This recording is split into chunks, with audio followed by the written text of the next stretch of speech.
Hali gani mwanafamilia wa channel tupendwa hii hapa ya Kileo Media. Kama ndo mara yako kwanza, basi nikusihi usisahau kusubscribe, kulike, kushare pamoja na kucomment. Bwana Mama Dangote amfanyia kufulu bibia Zuhura. Cha kwanza alichoweza kumfanyia ni kumkaribisha nyumbani na kumwambia kwamba kuna vitu vingi ambavyo vimetokea katika maisha yetu.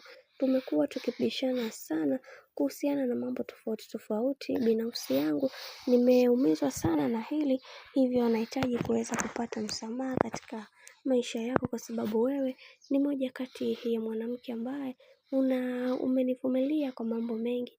Nimekuwa nikikuongelea vibaya, lakini wewe binafsi hukujali chochote.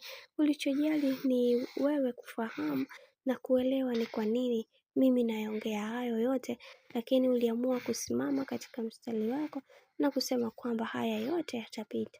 Kiukweli wewe ni mwanamke na nusu, na ni mwanamke ambaye unastahili sifa na pongezi za hali ya juu, kwani mimi sikuweza kuliona hili, lakini nilikuwa naongea kwamba ni mwanamke ambaye bado hujielewi na kujitambua, lakini leo hii nimeweza kutambua thamani yako. Kwa kiasi kikubwa Mwenyezi Mungu akusimamie na uweze kunisamehe katika kila jambo ambalo unaweza kulitenda katika maisha yako, kwani na mimi ni binadamu pia. Natamani kuweza kuona unakuwa katika mistari au misingi iliyo imara. Naomba unisamehe kwa kila kitu. Najua nimeweza kukosea na najua nimekukwaza kwa namna moja ama nyingine, hivyo nahitaji kuweza kupata msamaha kutoka kwako, kwani wewe ni mwanamke na nusu na ni mwanamke ambaye unaijua thamani yako. Binafsi natamani kuweza kupata msamaha wako. Nimekukosea sana mwanangu. Sasa hichi ambacho alichoweza kukisema Mama Dangote, watu wengi kimeweza kuwagusa, na wengi wao wakasema kwamba Mama Dangote alichoweza kukifanya ni kitu kizuri kabisa.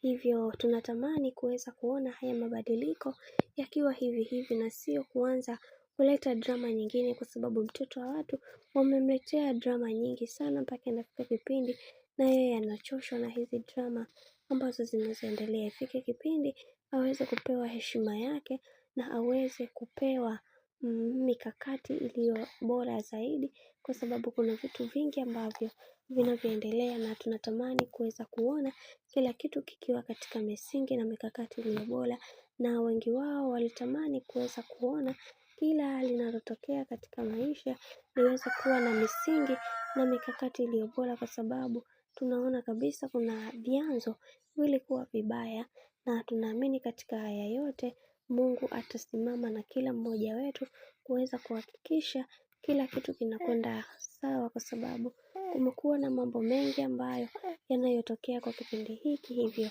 ni vyema tukapambana kuweza kuhakikisha mambo yote yanakuwa katika misingi na mikakati ile imara zaidi, kwa sababu sisi kama sisi tunatamani kuweza kuona maisha ya bibia Zuchu yakipendwa na watu wengi, na sio kuleta drama ambazo hazina mashiko. Hili jambo hata kidogo hatuwezi kukubaliana nalo, kwa sababu kumekuwa na sintofahamu nyingi ambazo zinazoendelea kwa sasa. Hivyo ni vyema tukapambana kuweza kuhakikisha kila kitu kinakwenda kuwa sawa.